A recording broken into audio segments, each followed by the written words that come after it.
मरीज़ हमारे पास शिफ्ट हुआ कि ये मुख्तलिफ़ हस्पतालों से होता हुआ हमारे हॉस्पिटल आया। बिल्कुल सूख के वो कांटा हुआ था। 55-60 साल का वो आदमी था, बहुत ही पतला दुबला, और हमारी ज़ुबान में यूजली हम कहते हैं बोन एंड स्किन, पानी की शदीद कमी और बुरा हाल। उम्र उसकी 55-60 साल थी। जो उसके साथ एक ही लड़की थी वो 20-25 साल की थी, और वो अपने आप को उसकी बीवी बताती थी। मेरे जूनियर डॉक्टर्स ने मुझे राउंड कराया तो उन्होंने कहा जी कि ये फ़लाँ वार्ड से शिफ्ट हुआ है, इसको 4 महीने से शदीद दस्त लगे हुए हैं, ये कुछ भी खाता है तो इसको डायरिया लग जाता है, और इसके सारे टेस्ट हो गए हैं, गैस्ट्रोस्कोपियाँ, एंडोस्कोपियाँ, बायोप्सी, हर चीज़, इससे कुछ नहीं आ रहा, तशख़ीस नहीं है। लेकिन अब इसकी हालत इतनी बिगड़ गई है कि ये आईसीयू में शिफ्ट हो गया है, वेंटिलेशन के लिए हुआ है, और इसको कोई दवाई काम नहीं कर रही है। बल्कि मेरे एक जूनियर ने मुझे कहा कि जिस वार्ड से शिफ्ट हुआ है वहाँ की सीनियर डॉक्टर एक हैं, उन्होंने तंजन कहा है कि डॉक्टर साहब को एनू सूरत रमान सुनाना, तो ना तो टेस्टों में कुछ आ रहा है और ना कुछ आ रहा है। 4 माह से ऐसे है। तो जो हिस्ट्री होती है, हम जो डॉक्टर्स कॉमन चीज़ें होती हैं वो सारे पूछते हैं। तो बच्चों ने मुझे बताया, जूनियर डॉक्टर्स ने, कि ना शुगर है, ना ये नहीं, वो नहीं, फलानी। मैंने इन्हें कहा कि इसका एड्स का टेस्ट करा लें।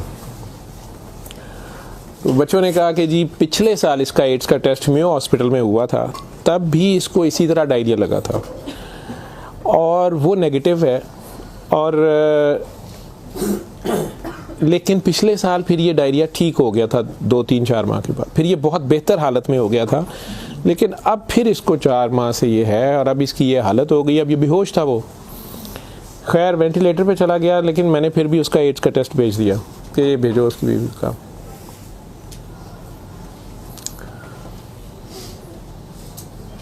सूरह रहमान हमारे आईसीयू में वैसे ही लगती है, सुबह दोपहर शाम, कई बार मिस हो जाए, दिन में कम से कम एक बार ज़रूर लग जाती है। कोई ना कोई डॉक्टर नर्स ड्यूटी अपनी समझ के इसको लगा देते हैं। वो भी लग रही थी, सारे पेशेंट्स थे। जहाँ तक जितनी मेरी याददाश्त साथ देती है कि तीसरा दिन था तो मेरी जूनियर डॉक्टर का मुझे फ़ोन आया, बड़ा पैनिकी। उसने कहा कि सर ये पेशेंट जो है इसकी हालत तो ख़राब ही है, वैसे ही है, बेहतर नहीं हो रहा ये वाला पेशेंट, इस पर अचानक एक चेंज आई है कि ये सूरह रहमान जब भी लगती है, मैंने नोट किया है, लेकिन नर्सेज सुबह से बता रहे थे, लेकिन मैंने ये नोट किया अब कि जब भी लगती है इसके नाक और मुंह से वैसे उसके पाइप डाला हुआ था, फेफड़े, हम सांस उसको मशीन, सांस वाली मशीन से जो है ना वो उसके लिए पाइप डाला हुआ था, नाक में भी एक नाली थी मैदे के लिए, बेहोश था। उसने कहा जी इसके नाक में से सुंडियां उबलना शुरू हो जाती हैं बाहर को, और नर्सेज इसके ऊपर ड्यूटी करने से तंग हो रहे हैं। तो अब शक्कर एक मशीन होती है जिससे हम मरीज़ के अंदर से एक बलगम निकालते हैं जो नेगेटिव प्रेशर से सक करती है। तो सर इसको हम सक करते हैं, लेकिन ये नहीं समझ आ रही कि ये कहाँ से आ रहे हैं। मैंने कहा इसके मैदे से खींच के देखें, उन्होंने कहा जी उधर से नहीं आ रहे। मैं कि इनकी सांस वाली नाली से आ रहे हैं, जी उसमें से भी नहीं आ रहे। लेकिन जब सूरह रहमान बंद करते हैं ये ख़त्म हो जाते हैं, ये बाहर नज़र नहीं आते। यहाँ हमारी हड्डियों में खाली जगह होती है, उन्हें हम साइनस बोलते हैं डॉक्टर्स। तो मैंने कहा यार फिर इसके ये साइनस से आ रहे हैं, और मेडिकली हम इसे मैगट्स इन्हें कहते हैं हम। शुगर का मरीज़ बेचारा आखिरी स्टेज पे, कई बार उसके ज़ख़म बहुत ख़राब हो जाए तो उसमें कीड़े कई बार पड़ जाते हैं इस तरह। लेकिन ये चीज़ मैंने नहीं सुनी थी, और ना ही उसकी कोई, ना वो शुगर का मरीज़ था ना कुछ और था। मैंने डॉक्टर साहब से कहा कि आप जो है ना इसका ये तो अब एंटीबायोटिक्स जा रही हैं, सारा कुछ जा रहा है, वैसे इसके एड्स के टेस्ट का पता करें वो कब तक आएगा। तो मुझे लग रहा है कि इसकी क़ुव्वत मुदाफ़ियत कोई नहीं है, और ये कीड़े इस तरह पड़ गए। अगले दिन जब मैं राउंड पे आया तो मुझे एक और कहानी पता चली। उन्होंने कहा जी कि इसकी बीवी जो है ना उसने कल रात को हमारी स्टाफ से लड़ाई की है, और वो क्रिश्चियन हमारी जो स्टाफ है नॉन मुस्लिम, शायद उन्हें बड़े गुस्से में उसने कहा कि तुम लोगों ने हमारा मरीज़ ख़राब कर दिया और कीड़े डाल दिए हैं, आप लोगों की केयर अच्छी नहीं है। थी वो बिल्कुल लोअर सोशियो इकनॉमिक स्टेटस से, पुअर, जो अनपढ़ तबका जिसे कहते हैं। तो कहती जी उसने काफ़ी शोर डाला है कि मेरा मियाँ तो बिल्कुल ठीक ठाक था, ये कीड़े आप लोगों ने 3 दिन के अंदर डाल दिए हैं। तो वो डॉक्टर साहब कहने लगे कि बड़ा अच्छी दलील दी है जो ड्यूटी नर्स थी, वो इसको कहने लगी है कि इधर आओ, बल्कि उस नर्स ने हमारी ने नोट किया कि ये सूरह रहमान जब लगती है तो ये ऐसे होता है, तो उसी ने डॉक्टर को मेंशन किया, लेकिन ये औरत शोर डाल रही थी। उन्होंने उसको दूसरे 2 मरीज़ों के पास ले गए जो हमारे पास 5-6 महीने से बेहोश, एक के सर में चोट थी तो उसके दिमाग ख़त्म हुआ हुआ, एक को वैसे फालिज से दिमाग ख़त्म हुआ हुआ था, तो उन्हें घर भी नहीं ले जाया जा सकता था, तो 4-6 माह से वो हमारे पास आईसीयू में है।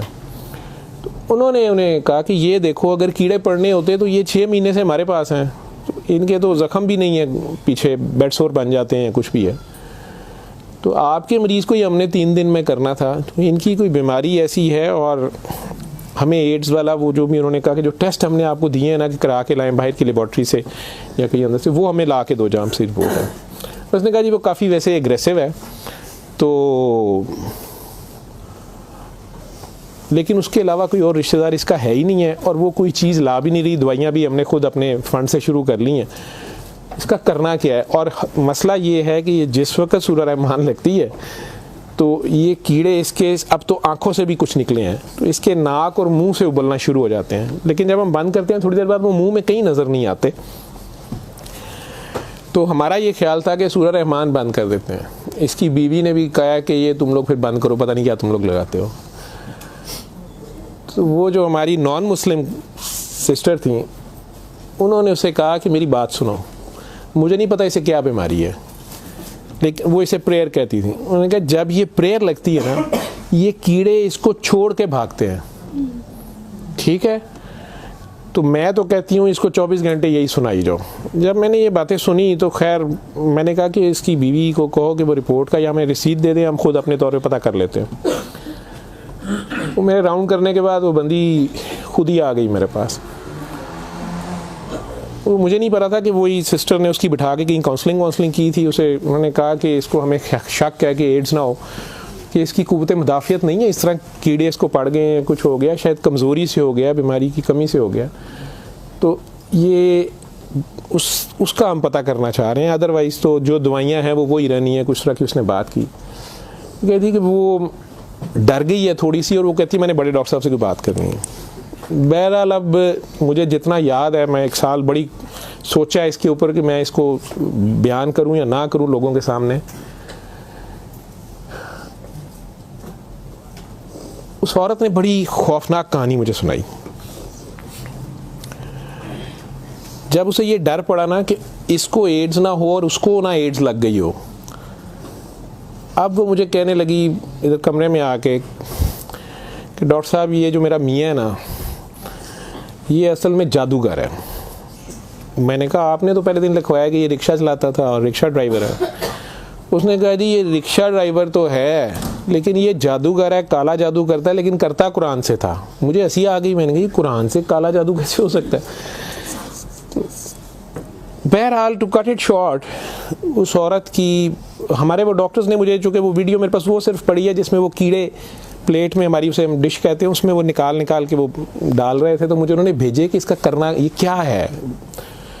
पहली रात जब उन्होंने मुझे मैसेज किया रात को व्हाट्सएप पे, तो वो वीडियो मेरे पास पड़ी हुई है। औरत ने मुझे बताया जी कि मैं खुद किसी की बीवी थी, उसकी माँ मुझे बड़ा तंग करती थी और मैं चाहती थी कि ये मेरे अंडर आ जाए। मुझे किसी औरत ने, दूसरी ने बताया, हमसाई ने बताया कि ये खामन तुम्हारा गुलाम हो जाएगा, तुम इसके पास चली जाओ।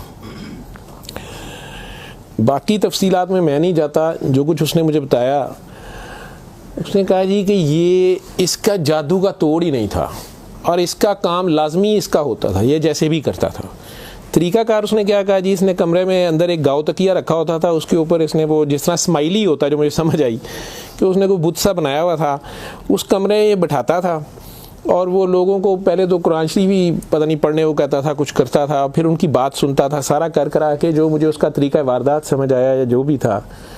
उसने कहा जी कि जो गरजमंद होता था ना, वो दीवाना, औरतें बड़ी दीवानी होती थी, ठीक है, या यंग लड़के लड़कियां कि मेरी वहाँ शादी हो जाए, वहाँ हो जाए, औलाद हो जाए, कई लड़के आते थे। तो जो उसने सबसे गंदी बात मुझे बताई, बड़ी फजूल जो उसकी हरकत थी या जो भी, वो इस्लाम तो हो ही नहीं सकता। उसने कहा जी ये उन औरतों को, और अपने बारे में उसने कहा कि मैंने भी ये गलती की, मेरे से भी ये गुनाह हुआ, लेकिन मुझे गुनाह स्वाब का इतना नहीं पता था। तो ये पहले वो तकिए को सजदा कराता था, खुद उसके पीछे खड़ा हो जाता था। फिर वो कहता था कि ये असल में तुम लोगों पे काला जादू हुआ है, इसको तोड़ने के लिए पता नहीं नूरी बड़ा ज़रूरी है, ठीक है। फिर वो हमें कहता था कि वज़ू करके आओ, ठीक है। वज़ू करके आते थे, वो पता नहीं कौन सी सूरत पड़ा, वो कई सूरतें मिक्स करता था। ये सब करते कराते 1-2 सेशनों के बाद कुछ नहीं लेता था। फिर जो ज़्यादा लोग अपने काम के पीछे दीवाने होते थे, उनको वो बताता था कि इसमें बड़े पैसे भी लगेंगे, ये जान पे खेलना पड़ना है, पता नहीं क्या करना, और तुम्हें भी मेरे साथ करना पड़ेगा, इसमें बड़ा कुछ जो है ना रिस्क है, लेकिन काम तुम्हारा हो जाएगा। वो जो भी उसकी कहानियाँ थीं, जो उसको बाद में किसी और वजह से पता चली, जो मुझे वो बता रही थी कि जी ये औरतों के साथ भी और यंग लड़कों के साथ या मर्दों के साथ भी गलत काम करता था। फिर उन्हें अपना गंद खाने पे मजबूर करता था। फिर उन्हें पता नहीं कौन से कोई आयत, मतलब आयत बनाई हुई थी या कोई नाम था पता नहीं क्या, कि अरबी के जी ये पढ़ के ना तुमने ये मिक्सचर जो है ना, ये हंडिया पकाते हुए थोड़ा सा बीच में गंद डाल देना है और अपने खामन को खिला देना है, या उस लड़की को खिला देना है, या उसको खिला देना है। तो मैं अपने खामन के साथ ये सारा कुछ किया मैंने। अब मुझे बताएं कि जब वो उस बंदे के साथ ही सो गई तो वो उसके खामन तो वो रहा ही नहीं है ना, तो ना वो मुसलमान रही है, ना वो ये हरकतें सारी। अब उसके बाद बकौल इन खातून के, इस लड़की के, कि जी वो खामन जो मेरा था उसमें तो तब्दीली नहीं आई, उसने मुझे फुल मारना शुरू कर दिया। और मुझे इसकी, मेरे तड़प इसकी तरफ भागती थी कि मैं इसके पास आऊँ। तो फिर मैंने इसके पास वैसे आना शुरू कर दिया कि मैंने तुम्हारे साथ शादी करनी है, मैंने उधर से तलाक लेनी है, मैंने ये करना है वो करना है। तो मैं उन्हें बताए बगैर इसके पास आ गई। इसके साथ मैं 6 माह रही। इसने कहा कि फिर ऐसे ही रहना पड़ेगा, और इस सारे काम में मैं शामिल हुई। तो इसने वैसे मुझे कहा कि निकाह हो गया है हमारा, कुरान शरीफ पे इसने निकाह किया। उसने कहा हम दोनों की रजामंदी निकाह है, वो पीछे से तलाक लेके नहीं आई, ठीक है। उसके बाद इसको ये डायरिया लग गया। डायरिया लगने के बाद ये कहती है कि जी मेयो अस्पताल में जब हम थे 4 महीने हमें हो गए, और बुरा हाल था इसका पिछले साल। तो ये एक दिन मुझे कहने लगा कि मैं कहता हूँ कि मैं अल्लाह से तौबा कर लूँ, अल्लाह मेरी जान बख्शी कर दे, तो मैं तौबा करूँ और मैं ना अब रिक्शा ही चला के उसमें जितनी रोटी रोज़ी होगी तू मेरे साथ गुजारा कर लेगी, और तू भी वापस चली जा अपने खामन के पास, ठीक है। और उधर से जाके तलाक ले ना ले, और ये निकाह नहीं है, और जो भी उसने कहा कि जी हमने तौबा कर ली बकौल उसके, जो उसकी समझ थी। ये कहती है जी मैं वापस गई, मेरे खामन ने फिर मुझे मारा। उसने कहा मैं तुम्हें तलाक दे चुका हूँ, तुम मेरी तरफ से फारिग हो, तुम कहाँ से आई हो, ये आई हो, इतनी देर बाद आई हो, जो भी आई हो। खैर मैं फिर वापस इसके पास आई। तो ये कहती है कि जी वो मैं कोई 48 घंटे बाद, शायद 2 दिन बाद वापस आई है। देखो मैं अस्पताल थी, डॉक्टर बड़े हैरान सन, ये पेट से ठीक हो गया सी, यदि टट्टियाँ रुक गई सन। उन्होंने क्या दवाई फलानी माफक आ गई है, फलानी माफक आ गई है। तो ये अपने पैरों पे खड़ा हो गया। अगले कोई 10-12 दिनों में उन्होंने छुट्टी दे दी। फिर ये मुझे मस्जिद एक में लेके गया, वहाँ हमने निकाह किया, ठीक है। निकाह किया, ये रिक्शा चलाना शुरू हो गया।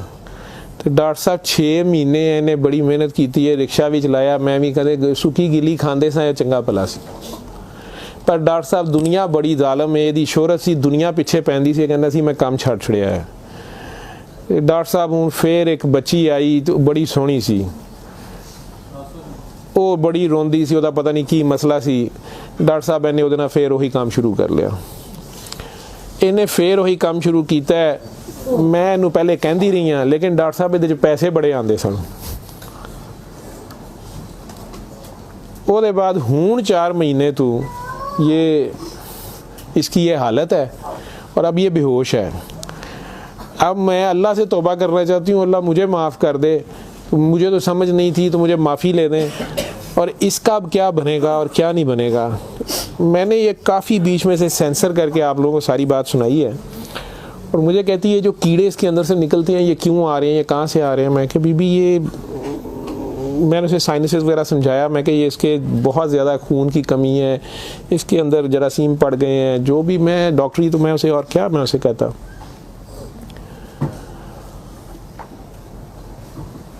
और उस वक़्त सारी बात सुना के तो उसने वो रिपोर्ट अंदर से निकाली, और मुझे कहती है जी ये रिपोर्ट में तो इसको HIV की रिपोर्ट थी कि जी वो उत्थे रिपोर्ट वाले मैनू कहा है कि डॉक्टर साहब फौरन जाके दिओ तो तुसी वो लैबोरेटरी में कहीं पूछती रही तो उन्होंने कहा जी तुसी उत्थों जाके पूछो तो मैं दसिया मेरे खावन दी मैनू दसो, उन्हें कहा तुसी अपनी भी कराओ। तो डॉक्टर साहब ये रात दी मेरे कोल है तो मैं मैनू तो नहीं बीमारी होएगी, मैं सूरत रहमान सुन ला। मैंने कहा जी आप भी सुने, 7 दिन सुने, मैं आपको क्या कह सकता हूँ। 1 दिन वो और जिंदा रहा, बंदा मर गया, आखिर तक उसके कीड़े वो आते रहे उसी तरह। जब भी वो सूरह रहमान लगती थी वो ऐसे होता था जैसे उबलते थे बाहर को, नाक से उसके, मतलब वो 1-2 नहीं होते थे कि जिन्हें आप पकड़ के साइड पे कर दें। मैंने बताया ना कि वो शक्कर मशीन रख के तो उससे वो शक्कर में हम शक करते थे उसको सारा, वो मशीन में जाते थे, लंबी सुनियाँ उसकी नाक से मुँह से। और आखिर में वो औरत भी उसकी डेड बॉडी लेने में भी तैयार नहीं थी। नहीं जी ये मैं इन्हू कितने दबांगी, ये वो मैं नहीं, अब इसको ये तो आप नहीं लेके जाना, हम हॉस्पिटल से हम और क्या कर सकते हैं। अल्लाह जाने कि ये साल पुरानी बात हमारे हॉस्पिटल में रह के गया है पेश। अव्वल तो मुसलमान ना जादू कर सकता है, अगर वो जादू वाला इल्म कहीं से सीख भी लेता है या अपने तरीके से वो समझता है वो जादू कर रहा है तो वो मुसलमान नहीं रहता। एक चीज़, कुरान को ही लोग मिसयूज़ करते हैं, नापाक हालत में गलत तरीके से बड़ा कुछ करते हैं और कई बार हम नासमझी में भी अपना खसारा बढ़ाते हैं, हमें समझ नहीं होती और हम कुछ चीज़ें करते हैं। कुरान खुद कह रहा है कि इससे मोमिन के लिए शिफा और रहमत है और जालिम इसी में से अपने लिए खसारा बढ़ाते हैं। अपनी जान पे जुल्म करना भी जुल्म ही होता है। तो अव्वल तो मुसलमान जादू ना कर सकता है ना किसी दूसरे पे करवाता है, अगर दूसरे पे भी करवाता वो मुसलमान नहीं रहता। जब आप जादू के चक्कर में पड़ेंगे ये खुद शिरक है, आप अल्लाह बनने की कोशिश कर रहे हैं ना, आप अपनी मर्ज़ी के रिज़ल्ट्स लेने की कोशिश कर रहे हैं, ठीक है, माफुकुल फितरत तरीके से, और फिर उससे ज़्यादा बड़ी बदबख्ती कि अल्लाह के कलाम को मिसयूज़ करके सारा करके, तो वो मुसलमान नहीं रहता। मैंने उस दिन भी बताया था, वो बच्ची अमेरिका से जो फ़ोन कर रही थी आप लोगों के सामने, यहाँ मैंने उसे कलमा शहादत पढ़ाया था, तो उसे दोबारा कलमा पढ़वाया था क्योंकि उसको पता नहीं था। यहाँ वो आई तो वो उससे यही काम किसी और ने करवाया, वो मुसलमान रह ही नहीं गई हुई थी और खामन से लड़ाई उसकी चल रही थी, उनका आपस में फसाद हो जाता था, ठीक ठाक प्रॉब्लम में थे। उससे दोबारा से बावजू हो के आप कलमा पढ़ें। ज़िंदगी में अगर ऐसी कभी गलती कर दी है तो अल्लाह से माफ़ी मांगे, अल्लाह नबी से, और दोबारा से कलमा पढ़ के मुसलमान हो। दूसरा, अगर आप में से किसी को वहम है कि आप लोगों पे जादू है तो किसी बाबे के पास जाने की ज़रूरत नहीं है।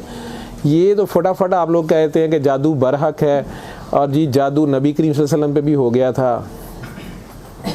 नबी करीम सल्लल्लाहु अलैहि वसल्लम ने उसको कैसे तोड़ा था, उन्होंने क्या तरीका बताया? 1 बार सूरह फलक 1 बार सूरह नास, या आप 3 बार सूरह फलक 3 बार सूरह नास पढ़ लें, जादू ख़त्म हो गया। औज़ बिल्लाहि मिनश शैतानिर रजीम पढ़ते ही ख़त्म हो गया। वैसे तो मुसलमानों पे तो होता ही नहीं है। मैंने सूरह मोमिनून की 89 आयत बार बार रेफरेंस दिया है, मैं किसी बहस में नहीं मजहबी में पढ़ना चाहता। अल्लाह बड़े वाज़ेह तरीके से उसमें बता रहे हैं कि इनसे पूछो, सूरह मोमिनून में 84 से 89 तक, इनसे पूछो कि आसमान और ज़मीन का मालिक कौन है, ये सारा कुछ किसने बनाया, ये फ़ौरन कहेंगे अल्लाह ने। इनसे पूछो तुम्हारी ज़िंदगी और मौत का हर चीज़ कौन फनी, कहेंगे अल्लाह ने। फिर इनसे पूछो फिर तुम कहाँ से जादू कर दिए जाते हो, जब हर चीज़ का मालिक वो है तो फिर ये जादू तुम लोगों पे कहाँ से हो जाता है? ये हमारी अपनी सोच में होता है। 99% लोग तो साइकी के मरीज़ बने होते हैं और ये असल में आपस की नफ़रत होती है हमारी आपस की नफ़रत, हसद, कीने, बुग़्ज़, लालच, हवस, ये जो हमारी सोच की लहरें हैं ये ज़रूर एक दूसरे को डिस्टर्ब करती हैं। ये नज़र लग जाती है, माँ की नज़र अपने बच्चे को लग जाती है, प्यार से ही देख ले, उसको ज़्यादा एनर्जी चले गई, बीच में माशाल्लाह नहीं कहा, फोकस अल्लाह से हटा, बच्चे पे गया आपका। तो अल्लाह के रेफरेंस से उस बच्चे को देखें कि माशाल्लाह मेरा बेटा कितना प्यारा, तो फिर नज़र नहीं लगती है। ये बातें आपको समझाई गई हैं कि फोकस आपका अल्लाह रहे। नाउज़ बिल्ला नाउज़ बिल्ला नाउज़ बिल्ला, कई बच्चे मेरे साथ ज़्यादा प्यार से जब ज़्यादा चलते हैं, आप अल्लाह हैं, नाउज़ बिल्ला मैं अल्लाह कैसे हो सकता हूँ? फिर उन्हें मैं कहता हूँ कि बेटा ये कुफ्रिया कलमा है, किसी बात से कोई बंदा मुद्दतों से फंसा होता है, उसमें से निकलता है, कई बहुत बड़ी बात कर देते हैं। होश के लोग नहीं होते हैं, जब तक होश में नहीं होते हैं तो उस वक्त तक तो उन पर हद नहीं लगती, लेकिन जब होश आ गई है उसके बाद ये बात कुफ्र में आती है। और अल्लाह ये बर्दाश्त नहीं करता। आप नासमझी में भी कर रहे हो, बच्चा नासमझी में भी उल्टी सीधी हरकतें कर रहा हो तो माँ तो कान पकड़ लेती है, उसने भी उसे सिखाना तो होता है, उसे साबित तो कराएगा, पहचान तो करा के छोड़ेगा अल्लाह कौन है, अल्लाह कहाँ है। ठीक है, आयतुल कुर्सी का मतलब है कुर्सी की निशानी, कुर्सी का इशारा। ठीक, जब आप खौफ की हालत में हैं तो वो पढ़ लें, या आपको लगता है कि हमें कोई मसला ना हो तो पढ़ लें। तो उसका मतलब ये नहीं है कि वो आयतुल कुर्सी के लफ्ज़ या आयतुल कुर्सी के वो आपकी हिफाजत करते हैं। उसका मतलब क्या है, अरब्स को तो पता चलता था पढ़ते हुए कि वो क्या कह रहे हैं, तो वो सारी अल्लाह की हम्द और अल्लाह की शानें बयान हो रही हैं। तो कुर्सी की बात तो हो रही है कि कुर्सी ज़मीनों आसमान पे हर तरफ वो है, तो असल में तो कुर्सी वाले की बात हो रही है। तो जो कुछ करना है कुर्सी वाले ने करना है। तो अगर कुर्सी वाले से आपका ध्यान हट गया, ठीक है, तो आप कुर्सी की पूजा शुरू हो गए, तब भी फंस गए आप।